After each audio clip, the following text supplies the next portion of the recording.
जय Hind dear aspirants, English Boulevard आपके अपने इस चैनल पर आप सभी का स्वागत है। मैं आपके साथ आपका इंग्लिश का एजुकेटर, आपका अपना पीयूष सर। हम बात करने जा रहे हैं सिलेक्शन इन इंग्लिश सेगमेंट के बारे में। बात करेंगे प्रिसाइज प्रैक्टिस की। पीयूष सर आपके साथ हैं और आपको घबराने की बिल्कुल जरूरत नहीं है। इस सेगमेंट पर काफी दिनों के बाद आपसे अभी मुलाकात हो पा रही है। थोड़ा सा गैप ज्यादा हो गया, बट इस प्रॉमिस के साथ इस बार आया हूं कि इस बार गैप नहीं होने दूंगा। रेगुलरली मिलते रहेंगे हम सभी लोग। आई होप आप सब लोग ठीक ठाक होंगे, पढ़ाई ठीक चल रही होगी आपकी। बस उसको थोड़ा सा और बूस्ट करने के लिए, स्पेशली इंग्लिश इंप्रूव करने के लिए, not only grammar, not only your vocabulary, but overall English, इसके बारे में हम बात करेंगे। छोटे छोटे कुछ टॉपिक्स लेते रहेंगे, आपके डाउट्स कंफ्यूजन्स क्लियर करते चलेंगे। ये प्रॉमिस रहेगा कि आप जब भी इस चैनल पर आओगे कुछ ना कुछ सीख कर ही जाओगे। आप टाइम आपका नहीं वेस्ट होगा। तो आज किस सेगमेंट के बारे में हम लोग बात करने वाले हैं? बात करेंगे आज ऑब्जेक्ट के बारे में।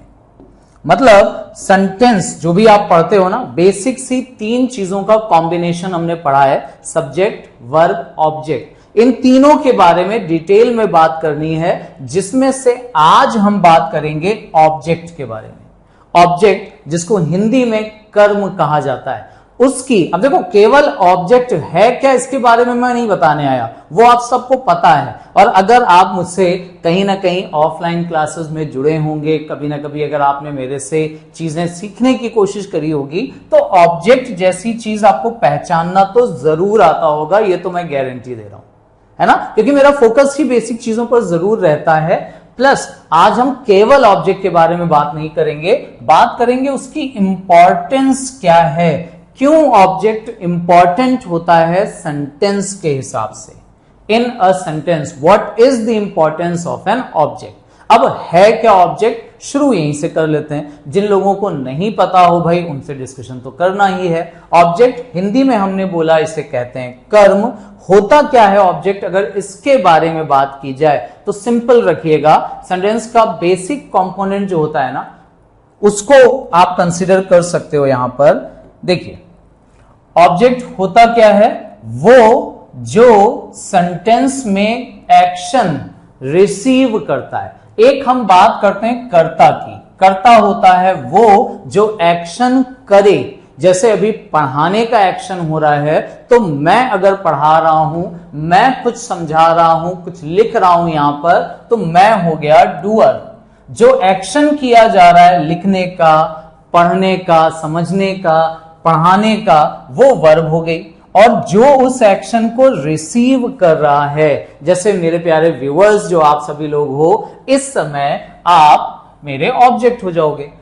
That is affected by the action, जिसके ऊपर एक्शन का प्रभाव पड़े, या तो उसको ऑब्जेक्ट कह सकते हैं, या जो एक्शन को रिसीव करे उसे ऑब्जेक्ट कह सकते हैं। एक पॉइंट कहीं कहीं और आपको मिलेगा, जिस पर एक्शन परफॉर्म किया जाए उसको भी ऑब्जेक्ट बोलते हैं। तो ऑब्जेक्ट की डेफिनेशन अगर आपको कोई पूछ ले कि भाई ऑब्जेक्ट होता क्या है, बताओ। हिंदी में कर्म कहते हैं, इंग्लिश में ऑब्जेक्ट कहते हैं। होता क्या है, जो एक्शन रिसीव करे, जिसके ऊपर एक्शन परफॉर्म किया जाए, या जिसके ऊपर उस एक्शन का, जो वर्ब यानी एक्शन किया जा रहा है, उसका प्रभाव जिसके ऊपर भी पड़ता है, उसे हम बोलते हैं ऑब्जेक्ट। ये डेफिनेशन वाइज चीजें हो गई।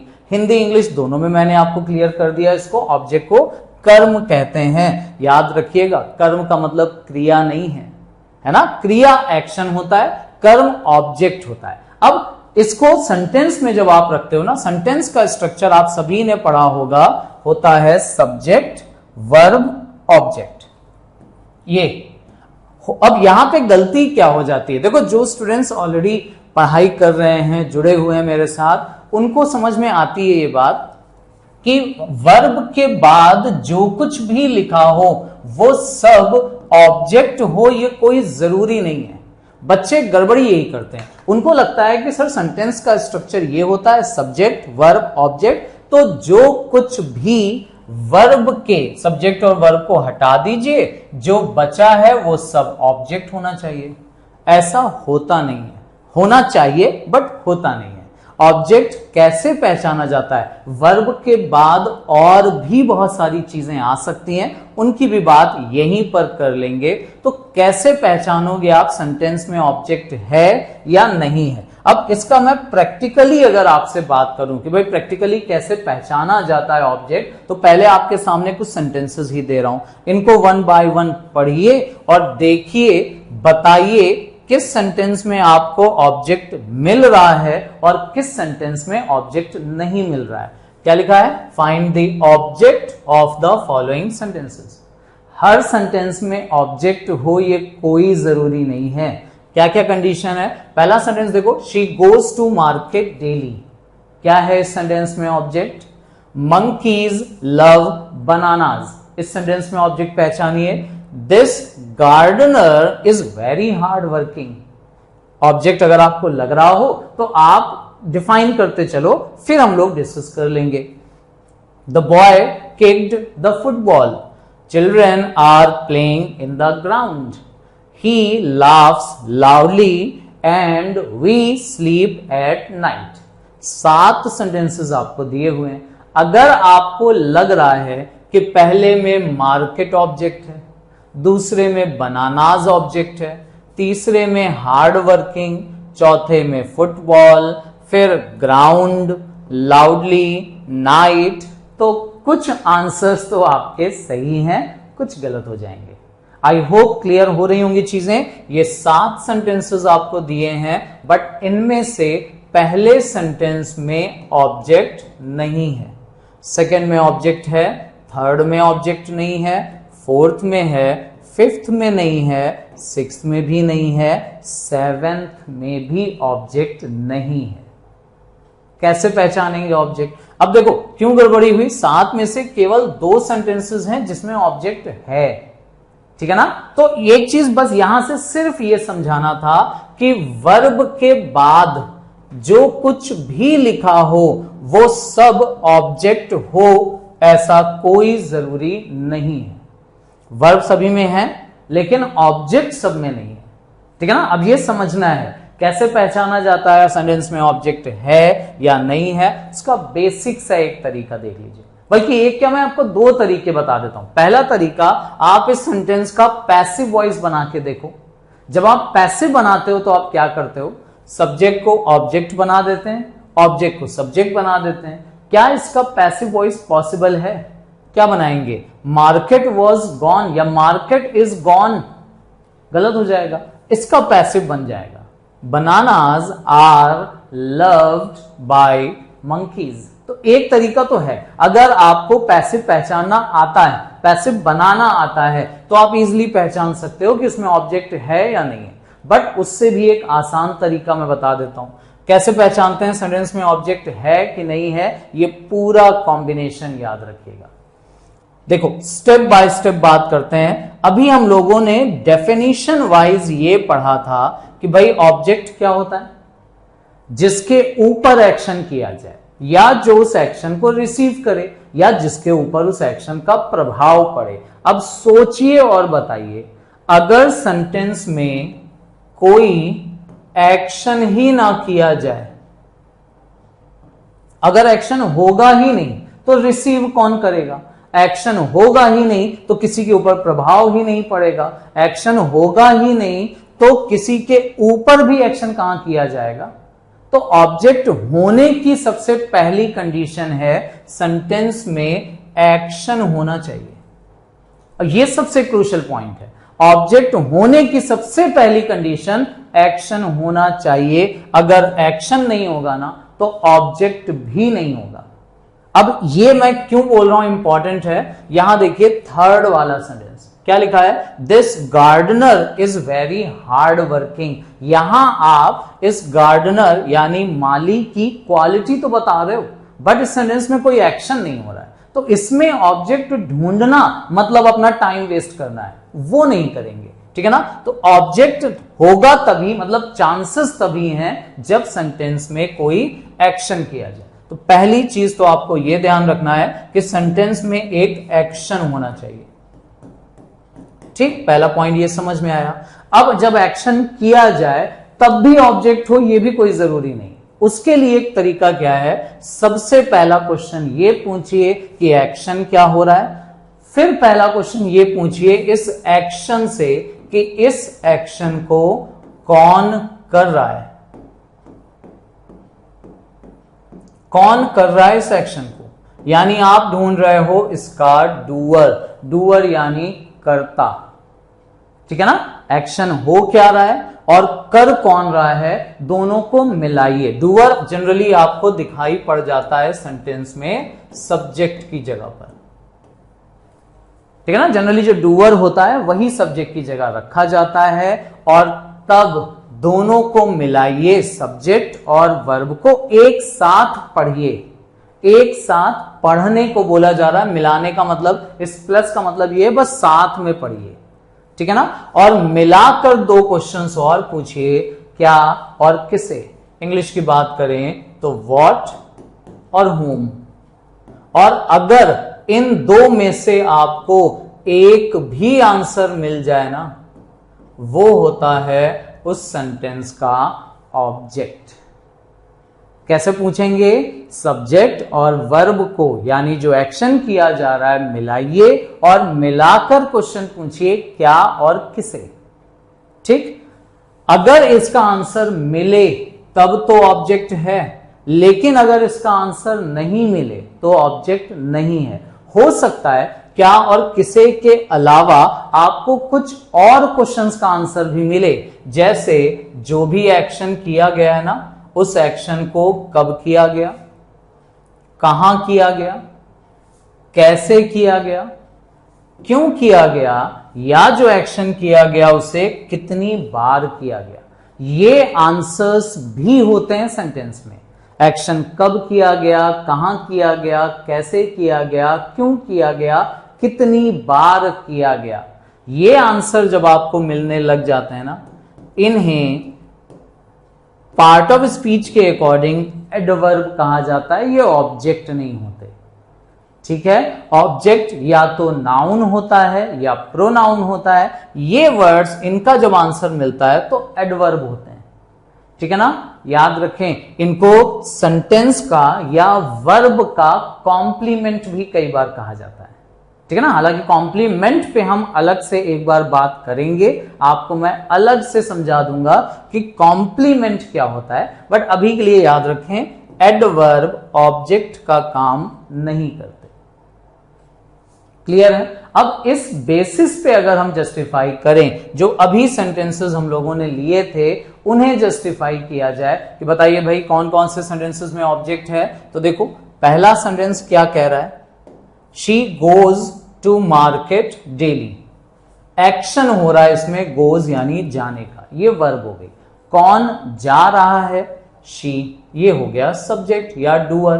अब इन दोनों को मिलाइए, यानी शी गोज, वो जाती है क्या या किसे। देखो, क्या जाती है, किसे जाती है, नहीं मिलेगा आंसर। कहां जाती है, मिल जाएगा। कहां जाती है, मार्केट। तो कहां का आंसर जब मिलता है तो ये हुआ एडवर्ब। कब जाती है, डेली, ये भी एक एडवर्ब है, ठीक है ना। सब्जेक्ट और वर्ब को मिला के दो क्वेश्चंस, क्या और किसे। यहां बताइए, लव ये वर्ब हो गई, मंकीज सब्जेक्ट हो गए। सब्जेक्ट और वर्ब को मिलाइए, मंकीज पसंद करते हैं क्या, बनानाज इज द ऑब्जेक्ट। मिला। This gardener is very hard working. इस सेंटेंस, ये खतरनाक सेंटेंस है, ध्यान से समझना। इस सेंटेंस में क्या का आंसर तो मिलेगा आपको, गार्डनर है क्या, मेहनती। बट प्रॉब्लम ये है कि ये क्या और किसे का आंसर हमें तब पूछना है जब सेंटेंस में कोई एक्शन तो हो। यहां तो एक्शन ही नहीं हो रहा है, इस सेंटेंस में ऑब्जेक्ट नहीं मिलेगा आपको।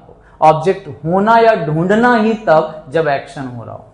बॉय ने किक किया क्या, फुटबॉल, ये ऑब्जेक्ट है। चिल्ड्रन खेल रहे हैं क्या या किसे, नहीं मिलेगा आंसर।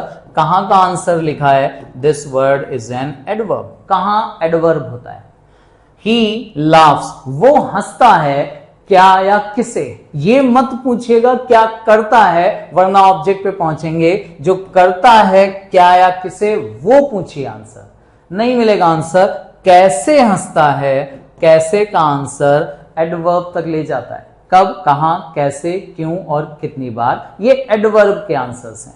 फिर वी स्लीप, हम सोते हैं, क्या या किसे मिलेगा आंसर नहीं। कब सोते हैं, रात में, दिस इज एडवर्ब। क्लियर हो रहा है ऑब्जेक्ट पहचानने का तरीका। अब ऑब्जेक्ट की इंपॉर्टेंस क्या क्या है उसके बारे में अगर हम बात करें तो सबसे पहली इंपॉर्टेंट, सेंटेंस को कंप्लीट करने के लिए यूज किया जाता है। सब्जेक्ट और वर्ब के बाद एडिशनल इंफॉर्मेशन देने के लिए यूज किया जाता है ऑब्जेक्ट। ये पहली इंपॉर्टेंस है।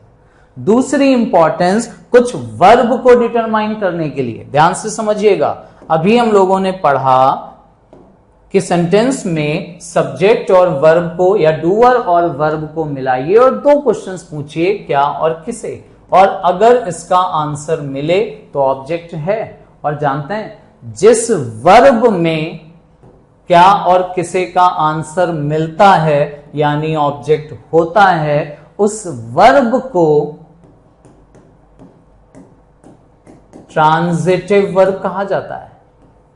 हिंदी में सकर्मक क्रिया, कर्म यानी ऑब्जेक्ट, सा मतलब साथ में, तो जो वर्ब कर्म यानी ऑब्जेक्ट के साथ यूज करी जाती है उसे ट्रांजिटिव वर्ब कहते हैं।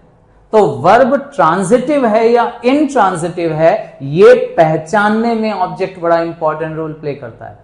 इवन आप जानते हैं सेंटेंस में ऑब्जेक्ट आएगा या नहीं आएगा, ये डिपेंड ही इस बात पे करता है कि आप वर्ब कौन सी यूज कर रहे हैं, ट्रांजिटिव या इनट्रांजिटिव। कभी वर्ब को पहचानना होना कि कौन सी वर्ब ट्रांजिटिव है, कौन सी इनट्रांजिटिव है। जानते हैं क्या करें, बड़ा छोटा सा एक पॉइंट ले लेते हैं। बहुत छोटे छोटे केसेस हैं बट बहुत इंपॉर्टेंट हैं। कैसे पहचानोगे वर्ब ट्रांजिटिव है कि इनट्रांजिटिव है, वो भी यहीं पे सिखा देते हैं। देखो इंपॉर्टेंस ऑफ ऑब्जेक्ट, पहला ट्रांजिटिव वर्ब को डिफाइन करने में, सकर्मक यानी ऑब्जेक्ट के साथ जो वर्ब यूज की जाती है उसे बोलते हैं ट्रांजिटिव वर्ब। अब आप ध्यान से देखो, notice the difference in the set of verb. In verbs में क्या डिफरेंस है। पहली वर्ब लिखी हुई है गिरना, दूसरी गिराना। डिफरेंस जो दिख रहा है ना, केवल एक मात्रा का डिफरेंस दिख रहा होगा, लेकिन क्या डिफरेंस सिर्फ एक मात्रा का ही है?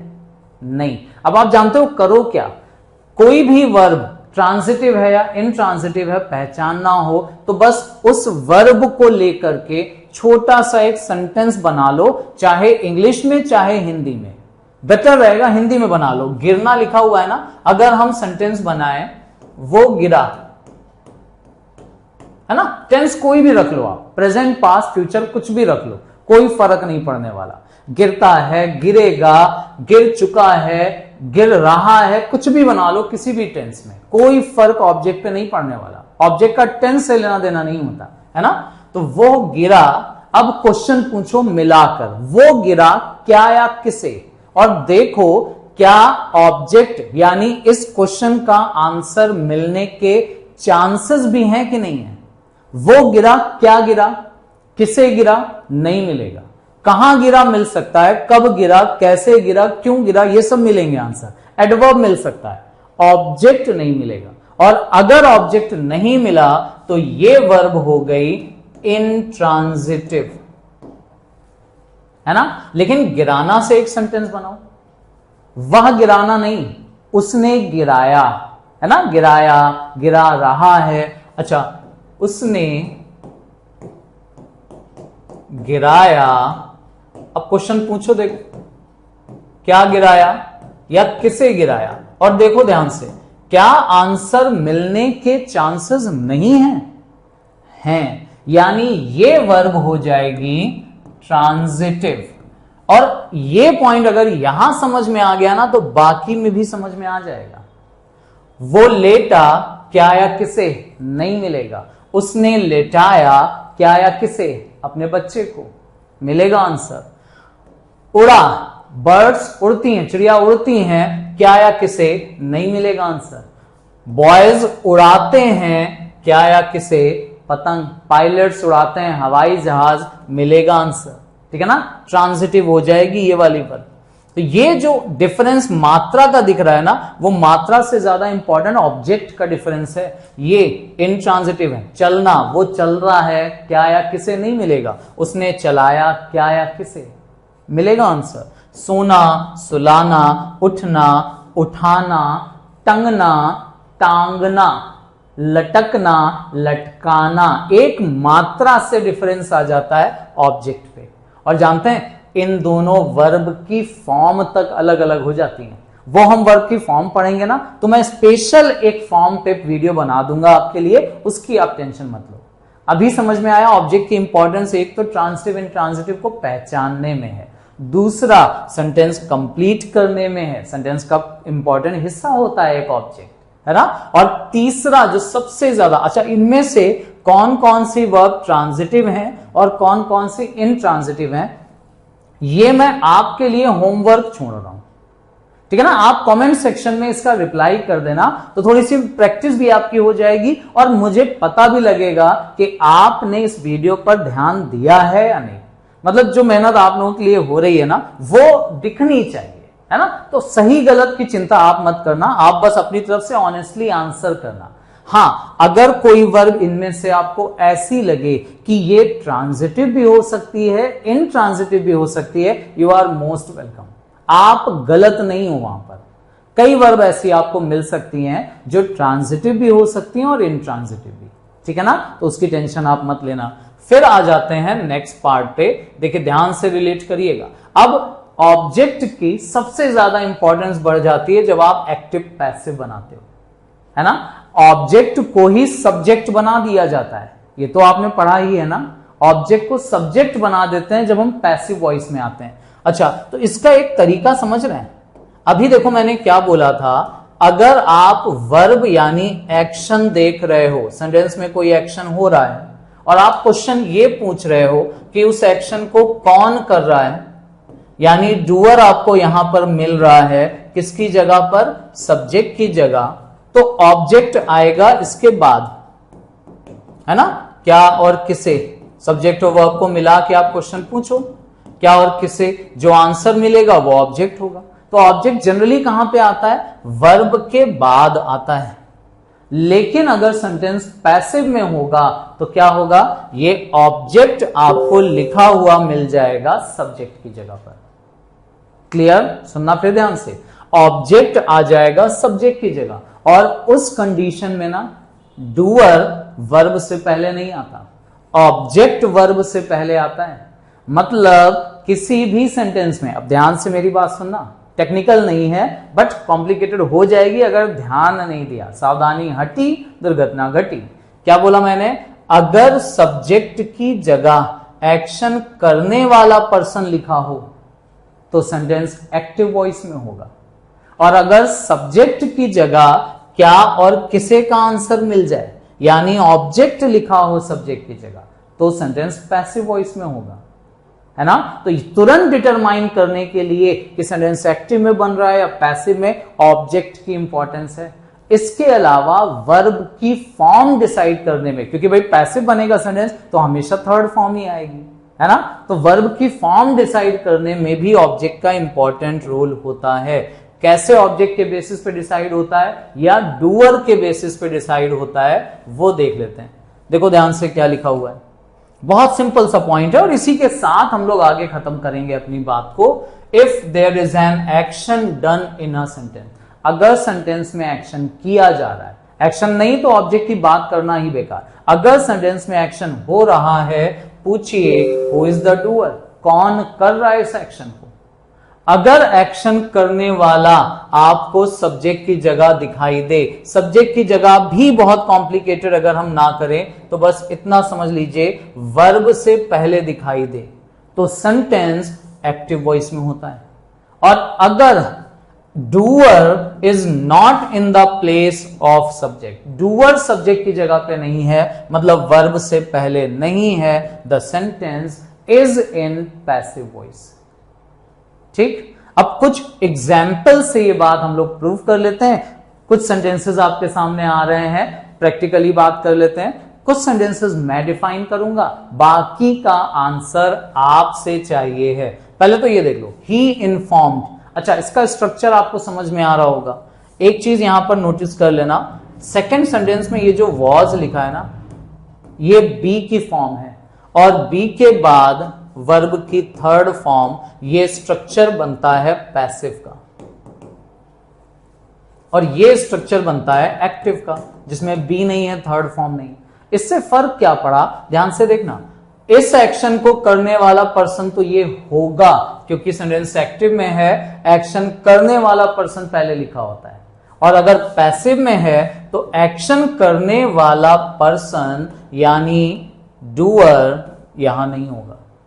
तो पहले में तो ही इन्फॉर्म कर रहा है, दूसरे में ही को इन्फॉर्म किया जा रहा है। कौन कर रहा है बताया नहीं गया है, या बताना हो तो बाय करके रख सकते हो, ठीक है ना। अब एक्टिव पैसिव का ये कॉन्सेप्ट आपको आगे बहुत काम आएगा। बेस थोड़ा यहां से अगर आप मजबूत कर लोगे ना तो अच्छा रहेगा, एक्टिव और पैसिव, ठीक है ना। अब इसी के बेसिस पे देखो, 4 सेंटेंसेस यहां पर हैं और 5 सेंटेंसेस यहां पर है। ये 5 जो सेकंड पेज पे है ना, ये मैं आपके लिए होमवर्क दे देता हूं, और ये 4 जो इसके पहले है ना, ये मैं एक्सप्लेन कर देता हूं, तो दोनों तरफ से मेहनत हो जाएगी बराबर। अब देख लो, this army base was made overnight, रातों रात बना दिया गया ये आर्मी बेस। ओवरनाइट का मतलब रातों रात, एक ही रात में, ठीक है ना। अच्छा, सबसे पहले ये ढूंढना है एक्शन हो रहा है कि नहीं। डेफिनेटली एक्शन हो रहा है, मेड, बनाने का। क्वेश्चन पूछो, बनाने वाला कौन? आर्मी ने ही बनाया होगा, लेकिन क्या आर्मी सब्जेक्ट है यहां? नहीं, सब्जेक्ट बनाया गया है आर्मी बेस को, और डूअर अगर आप देखो तो आपको यहां नहीं दिखेगा, ठीक है ना। ये एक पहचान है कि ये सेंटेंस पैसिव में है। अच्छा, यहीं पर एक क्वेश्चन और पूछ लो जरा, बनाया गया क्या या किसे? कौन बना रहा है वो छोड़ो, क्या या किसे बनाया गया, तो आंसर मिलेगा क्या बनाया गया? Army base. Army base object था, लिखा हमने वर्ब से पहले है, यानी सब्जेक्ट की जगह। तो ये भी तो एक पहचान है ना कि सेंटेंस पैसिव में है। आप किसी भी तरीके से पहचान लो। और एक बात और बता दूं बेटा, पैसिव वॉइस में सेंटेंस बनता है, हम ऐसा बोलते हैं, एक्चुअली ना वर्ब चेंज होती है पैसिव में। बस वर्ब एक्टिव या पैसिव फॉर्म में पहचानना सीख लो, सेंटेंस अपने आप पहचान लोगे। तो पहली में जो वर्ब आई है ना, ये पैसिव फॉर्म में। सेकंड में देखो, he was fired from his job, उसको नौकरी से निकाल दिया गया। अब निकालना नौकरी से, ये एक्शन हुआ। कौन निकाल रहा है? कौन निकाला गया ये मत पूछना, कौन निकाल रहा है ये पूछना, नहीं मिलेगा आंसर। निकाला गया नौकरी से क्या या किसे? ही को। था ऑब्जेक्ट, लिखा सब्जेक्ट की जगह गया है, ये पैसिव में है, ठीक है ना। एज ही वॉज फाउंड, पाया गया उसको, to be involve in unethical matters, unethical matters में इन्वॉल्व पाया गया। अच्छा, पाने वाला पर्सन कौन? नहीं पता। पाया गया क्या या किसे? ही को, ऑब्जेक्ट है, बट वर्ब से पहले लिख दिया, ये स्ट्रक्चर भी पैसिव। इन्वॉल्व करने वाला पर्सन कौन? कौन इन्वॉल्व कर रहा है? इन्वॉल्व होना वर्ब नहीं है, इन्वॉल्व करना वर्ब है, ठीक है ना। नहीं पता, इन्वॉल्व किया गया किसे? ही को ही, ये स्ट्रक्चर भी पैसिव में है, ठीक। अब यहां देखो, बट ऑल्दो, मतलब यहां पे वही, हालांकि वो इस चीज को डिनाई करता है। अब डिनाई करने वाला कौन? वो, ही। ये हमारा सब्जेक्ट भी है, डूअर भी है। This verb is in active, action करने वाला पर्सन उसके पहले प्रेजेंट है, ठीक है। She could not concentrate on her studies, वो अपने स्टडीज पर कॉन्सेंट्रेट नहीं कर पाई। कॉन्सेंट्रेट करने वाली यही है, शी, डूअर भी है, सब्जेक्ट भी है। दिस वर्ब और सेंटेंस इज इन, इसको एक्टिव लिखना पड़ेगा, yes, this is in active voice. ठीक है ना। एज अब क्यों नहीं कर पाई उसका रीजन दिया जा रहा है। एज का मतलब यहां पर बिकॉज है, because loud music was being played outside, बाहर बहुत तेज म्यूजिक बजाया जा रहा था। कौन बजा रहा था, नहीं दिया गया। क्या चीज बजाया जा रहा था, लाउड म्यूजिक ऑब्जेक्ट है, बट वर्ब से पहले लिखा है एज अ सब्जेक्ट, सेंटेंस बनेगा पैसिव में। और लास्ट देख लीजिए, ही कुड बी सेव्ड, उसको बचाया जा सका। कौन है जो बचा रहा है, ध्यान से, किसे बचाया जा रहा है, ही को। कौन बचा रहा है नहीं पता, किसे बचाया गया, किसे यानी ऑब्जेक्ट, सब्जेक्ट की जगह लिखा हुआ है, यानी ये वर्ब या सेंटेंस पैसिव में है, ठीक है ना। उसे बचाया जा सका केवल इसलिए क्योंकि उसको हॉस्पिटल टाइम पे ले जाया गया। He was taken, वो ले नहीं गया, उसे ले जाया गया। स्ट्रक्चर पहचानने में बड़ा इंपॉर्टेंट रोल होता है, मीनिंग लेने में बड़ा इंपॉर्टेंट रोल होता है एक्टिव पैसिव का, और पैसिव में इनडायरेक्टली इंपॉर्टेंट रोल हो जाता है ऑब्जेक्ट का।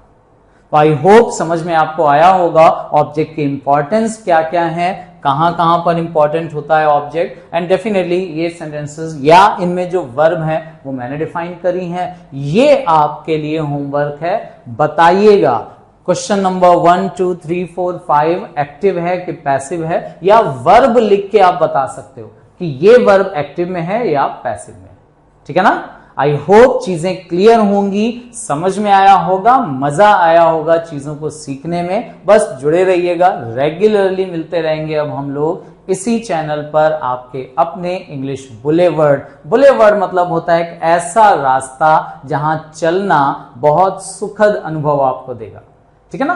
फूलों से पेड़ों से भरा हुआ जो रास्ता होता है ना, छांव में चलते हैं आप, बढ़िया रास्ते को बुलेवर्ड कहते हैं। नाम इसीलिए रखा गया ताकि आपकी इस जर्नी को हम खुशहाल बना सके, इंग्लिश का डर आपका खत्म हो जाए, ठीक है ना। चलिए मिलते रहेंगे, थैंक यू वेरी मच हमारे साथ जुड़ने के लिए। ऑल द वेरी बेस्ट आप सभी के एग्जाम्स के लिए। अच्छा लगे तो शेयर करिएगा, लाइक सब्सक्राइब जरूर कर लीजिएगा, आपके सपोर्ट के बिना तो कुछ भी नहीं हो पाएगा।